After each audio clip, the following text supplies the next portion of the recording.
Hello there. Welcome to this video as a part of the credit risk management module.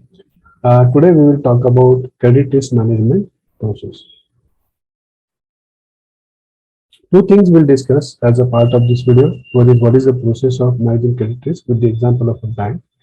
Broadly, the process remains same even with other players with certain variations. And then what are the early warning indicators that someone can get? How we can come to know that it is likely that a particular credit will not work out correctly. If you take an exposure to with a particular borrower, for example, likely that the borrower will fail in paying you back. Right. So that is how you can look at that. Or you can gauge that early at the earliest stage because then we are going to save your money. So look at that as well. Fundamentally, if you look at the credit assessment process in banks, banks are the organizations that are designed to take credit risk. The entire business is about taking credit risk, and they have a very sort of well ironed out process. Most of the banks will have very good process for managing the credit risk because that's the business that they do every day, and they work with very large number of borrowers. Uh, we can divide this into these 8 steps which are outlined here. Uh, Different people can have different perspectives, but by and large, this is what they do. Even with other participants in the market, like let's say insurance company investing in bond or hedge fund investing in young bonds or maybe buying, let's say a particular date, right? Distance date. Broadly, the process remains same, but maybe they will emphasize more on some of the elements and less on the other. So first and foremost, banks source their proposals from different channels. You can go to a bank's website and you can put in a request there for the term loan, for example, or for a bank overdraft. That's one of the channels. You might call up the bank's customer service numbers, and you can request for a loan. So this is not much, not much used. You can walk into a bank branch. You have existing relationship. You know a lot of people who are brokers who work on behalf of the bank, for loans. For example, they are home loan brokers, right? So they might approach you, and people might approach the bank. So there are different channels through which the banks can get their proposals from the borrowers. And I'm saying borrowers is a broader term. For example, the someone who is approaching you for letter of credit, which is not exactly a direct borrowing, it's not a direct fund-based business, or somebody is approaching you for a guarantee also. I'm covering them as a borrower in this particular case because the bank is taking the credit risk in that case. So various channels of sourcing, and banks do appoint specific channel agents, right, for sourcing the proposals, because these people have their own incentives to go in the market and work with different parties to bring good proposals to the bank. Then once the proposal comes in, there is a certain degree of information that these people who are giving the proposal need to capture, and this is reasonably basic information. They don't do the entire due diligence process, right? Then based on those documents, for example, they may collect, let's say somebody wants to take a personal loan, they might collect Aadhaar information, the identification information, PAN card information, basic information about other borrowings, right? Basic information on, let's say, if there's a salary person, what is the salary, etc. That information they will collect, and those documents and that basic proposal they will submit to a bank. Bank will perform something called the preliminary due diligence, right? Due diligence is basically an activity of assessing, right, a risk in a particular investment or lending opportunity. Now, this preliminary due diligence is not very exhaustive. They do some basic checks using which they can identify those proposals they don't want to work on, right? For example, they will do a basic something like a CIBIL check, right? So they will check with the Credit Information Bureau of India, whether that person, what is the credit score of that person, right? If it is below a certain number, then banks don't lend, right? So they will do that basic check because it doesn't cost bank to do that basic check too much. They need your basic identification details like PAN card, Aadhaar card, and they can directly ping CIBIL database and they can get your credit score, right? So they do that. They go through your basic documentation and decide whether they want to take an exposure or not, they want to deal with you subsequently in that process or not, because every step in the process requires banks to invest a lot of effort, right? And there are underwriters or guys who understand credit, which are relatively scarce resources. They are reasonably limited resources. You are investing a lot of your time, money, and effort in doing that. So at the first juncture, you want to identify should we proceed with the subsequent steps or not. If you find that the borrower is not, or the requester is not somebody that you would like to deal with, then you just take out that proposal. Once the banks feel that I think this is a risk worth taking, but we need to study more, of course, right? So then they will ask for the documents from the, then they will ask for the full set of documents from the requester or the borrower. And then sometimes the sourcing proposal guys, it themselves, they get all the documents. If they can see, that everything is okay, most likely bank will do the loan, right? So they get all the documents from you. Maybe the 10, 20, 30 documents, will get everything and submit them together. In which case, the preliminary due diligence is sort of, being skipped in that process, right? So otherwise, they will ask you for more detailed documents like your financial statements, your income tax returns, maybe your life insurance policies details, right? Latest latest receipts of you having paid those. If you have insured your home loan, the home, then those documents, your home loan balances, so on and so forth, right? In case of an individual. In case of a business, they might ask you for your audited, financials, your income tax returns, your GST payment proof, and so on and so forth. Right? So those kind of documents now they collect, and then they may also do the next step of involving a third party in due diligence, right? So they may not, for example, ask other people that you have dealt with in the past. If you have dealt with the banker previously, or you are currently having a relationship with another bank, they will through their sources reach out to the other banker asking, how is this particular party? Are they regular in payment of dues? Are they having good degree of integrity, right? Has any suspicion activity been done by them? So those kind of cross checks they will do with third parties as well. CIBIL check is also a third party due diligence, but it is relatively easy to check the CIBIL score. So that's why they might do it under preliminary due diligence stage. So that is done. So all the documents are now analyzed. If everything is found good, a lot of these financial ratios, etc., are worked upon. Like what is your debt service storage ratio, interest storage ratio, right? Will you be able to pay your, the financials projections you are given? Everything is gone through, right? So all that is a very exhaustive process that is done during the due diligence and process, right? So our document collection, third party due diligence during these stages, all that thing is done in a very detailed manner. And then somebody who's working in a bank who's working on your proposal, they prepare the proposal, right? So that means that they put every information together. Typically, banks have template for preparing the proposals, what needs to be filled up over there, right? And prepare the proposal, they'll give a kind of, rank or weightage, this is a very good quality borrower, this is a medium quality borrower, and we should probably, sort of go ahead with this proposal. And then that is put up before the necessary people who have the approving authority. That's a credit note review process, right? So credit note or proposal is prepared and it's put up in front of that committee, right? Typically, these are a set of people to make sure that individual bias doesn't creep in, and they look at these proposals. So maybe they meet every week, for example, to go through the proposal and rank them and say, okay, let's go ahead with this, right?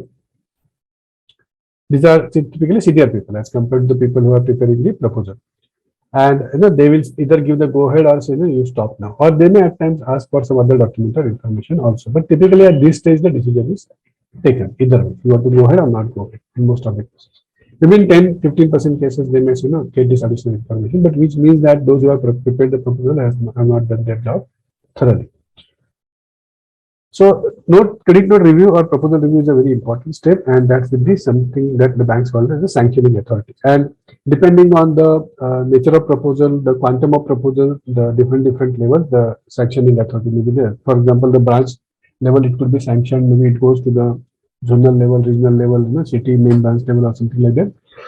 Where that authority is there. For example, let's say up to 50 lakhs, the bank manager can sanction. Maybe beyond that, it has to go to the next level. Maybe about 10 crores, it has to go over to the next level, and maybe above 100 crores, depending on the size of the bank, it might go to the board of directors also. Maybe in very large banks, maybe 1,000 crores proposals will go to the board of directors, which is not just CEO also cannot take the decision on their own. And then once it is approved, then you have disbursement formalities. Then the terms and conditions are put. That this is the letter is issued and says expired things have to be complied with. For example, if collateral has been asked, collateral has to be deposited with the bank, it has to be registered. All those conditions are documented, disbursement conditions, and then the disbursement is done according to those documented conditions, right? So just because the loan is approved doesn't mean that it will be guaranteed disbursed, because there are terms and conditions for disbursement also. For example, the promoters have currently 10 crore in business, they have put in their own capital, and therefore will bring in 10 crore more. So they might have to bring in that 10 crore more before bank disburses, and then bank will take the the chartered accountant certificate saying that actually this money has been bought in, allotment against has been done, and and all the documents have been filed with register of companies. Right, those kind of things are verified, and then only disbursement is done. So disbursement is also a process that involves lot of application of mind. And once the loan is disbursed, it may be disbursed one time, everything in one go, or maybe in stages. For example, a term loan may be disbursed in stages, over 6 months as the project progresses, right? And then it gets into monitoring mode, right? Once this, so fundamentally, the first step is done. The customer is with you now, or you have given the disbursement, and it enters into monitoring stage, and which is a continuous activity for the bank. Banks have to be very good in monitoring the loans they have already given, because all this activity is done once, right? So let's say do it in, let's say, January of 2021. Now the customer is with you. The payment will be, repayment of the loan is in next 5 years, right? So you have to continuously monitor. And those things are decided at the time of this proposal and credit note review. You know how frequently you should monitor this particular account, right? What should be the intensity of monitoring? Should you go and visit the customer every 3 months, right? All those things are decided at that stage, and then monitoring will follow those guidelines. So broadly, this is the credit assessment process and how it works in the bank. Post disbursement monitoring, I little bit spoke about it right now, but let me sort of put more emphasis on that. That is very, very important. Already banks have, let's say, thousands of crores of portfolio with them, right? So new credit is something different, but these have to be monitored, right? So quality of bank's credit assessment process is best judged by the results of credit monitoring. You only come to know later, how well you have done the job earlier, correct? Because if you haven't done the job earlier, then you will have more bad debts or recoveries or NPAs later. Credit monitoring involves a lot of things to monitor the transactions in the account, what is happening in the account, right? How many transactions are, check bouncing, for example, how the balance fluctuates, what are the parties that the borrower is dealing with. Review compliances mandated in the sanction letter, as I said, for example, charge has to be noted, insurance has to be taken every year on the stocks of the properties by the borrower, right? All those things are being done. Those documents will be requested by the bank from time to time to check that. Review external inputs like credit rating and market feedback. If the credit borrower is, for example, personal sort of individual borrower, his civil credit score will be checked from time to time. In case it's a sort of a corporate borrower, then you will see whether they have been rated by the credit rating agency, etc. And you will follow that. You will also talk to other people in the market, how the company is performing. And if there are early warning indicators of credit risk, which we'll talk about shortly, then they are pursued, right? If you think that the borrower is likely to default, then you may have to take some quick actions or steps to recover your money. So that's broadly what monitoring is. So monitoring looks at the last step in this entire borrowing process, right? But it's a very big step. All these things first, whatever I say, sourcing to disbursement might happen in 3 months, and then the 5 years, you are monitoring, right? So that's why I put it separately. I mentioned about early warning signals that you can catch to sort of understand whether this debt is likely to go bad or this asset is likely to turn into non-performing assets in the banking term. Then what are those? Typically in banks, there are 3 standard classifications. So this is what RBI has mandated for banks. So you have standard assets, of course, right? I'm not included over here. Standard asset is one where the performance is all good. You are getting all the statements, for example, annual financial reports, you are getting the stock reports, and any other thing that you require from the borrower, right? Any due diligence certificate, third party has to submit, valuation certificates, all of them are being by and large complied with by the borrower.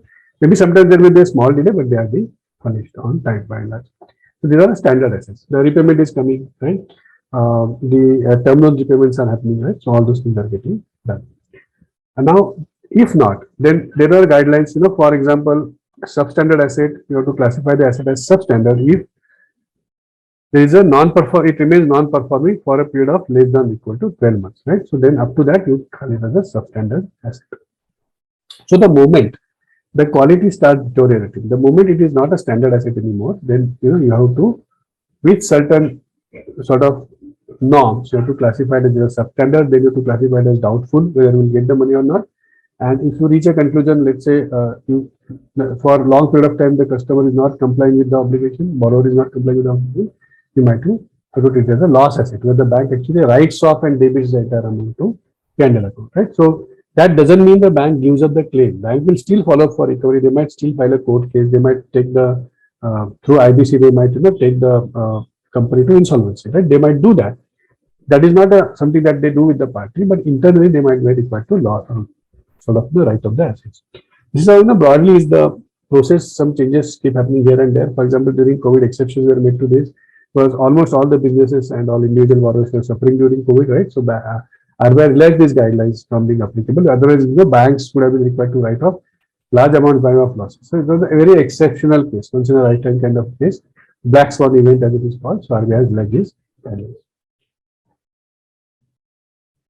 Now that is the reason, why banks need some kind of indicators. Like just in our car, we have indicators, right, which tell us that we are going at very high speed, or the fuel is less.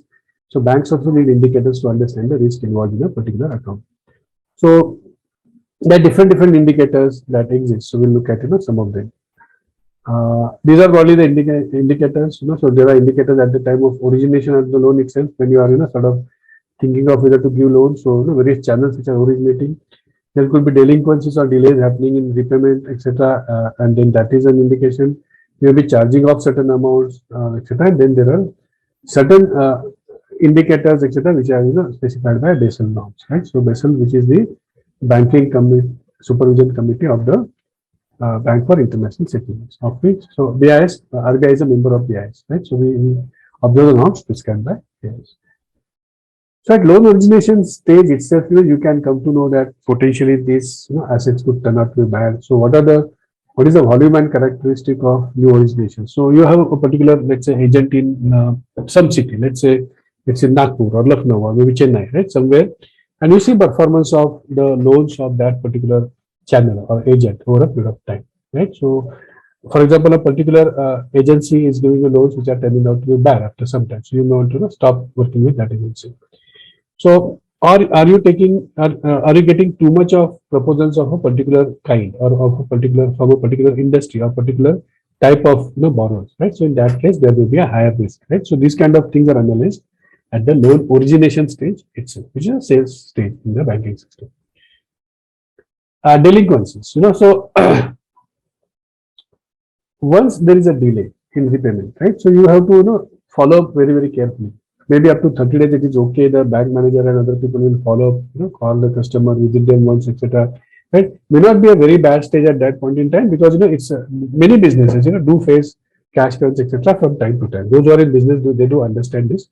Obviously, I mean, it's not a good thing to happen, but many businesses do face that. That's a matter of reality. But let's say it goes beyond 30 days, beyond 60 days, 90 days. So you have to monitor it very thoroughly. How the date is moving across delinquency buckets. So you may have 30-day buckets, 60-day buckets, 90-day buckets, and beyond 90 days, definitely I think bank will have to get into serious debt collection efforts. So they may have to act. How do we sort of collect our debt, right? So again, if it happens very frequently, maybe 30 days happening very frequently, again, it's a sign of something that is wrong with the account. Charge off. If the banks are required to charge off the assets, right? So as sort of that they particularly, let's say some kind of payments that you have charged, you are asking for some money from the customer, you are waiving it off, right? So your document processing charges, for example, right, or something subsequent. In that case also, you have to be worried, why are we doing it frequently with this particular account, right? So what is the amount that we are charging off, right? That is one sign that potentially the account might turn bad. Then at the overall credit risk level, are any particular portfolios wrong? For example, in a particular geography, there is a higher risk. How the credit scores average performing throughout the portfolio, right? Are receivables in line? Are delinquencies in line with what is usually expected? Because banks know that certain level of delinquencies are bound to happen, certain level of the delays are bound to happen, charge-offs are bound to happen, but there are some metrics set for that. Up to, let's say, 1.2% is what we expect to happen.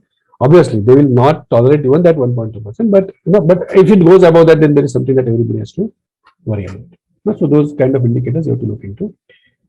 And then also some indicators that banks have to follow, which are mandated by Basel III, which is the third standard issued by Basel Committee. Probability of default, right? What is the likelihood of default of the sort of borrower in a particular credit grade, right? So banks assign grades, or they put these borrowers on a credit scale, let's say 1 to 10, 1 being the best and 10 being the worst, that banks will never deal with. So what is the PD? In case of highest quality borrower, let's say 1, they know that the probability of default is, let's say, 0.8% only. right? So that is something that they have to track.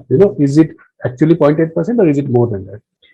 What is the exposure at default? What is the actual exposure at default? You could have given, let's say, 20 crore loan to a borrower, but now they have paid back, let's say, 5 crores. Only 15 crores is the exposure.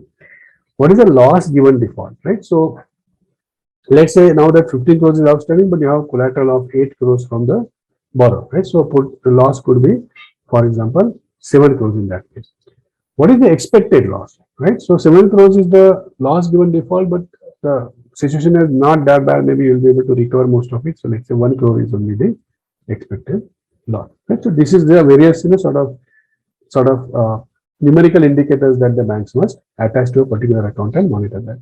And then to look at capital ratios, capital adequacy and further ratios besides other indicators. How much is that NPAs as compared to overall capital adequacy, etc. They have to look at those.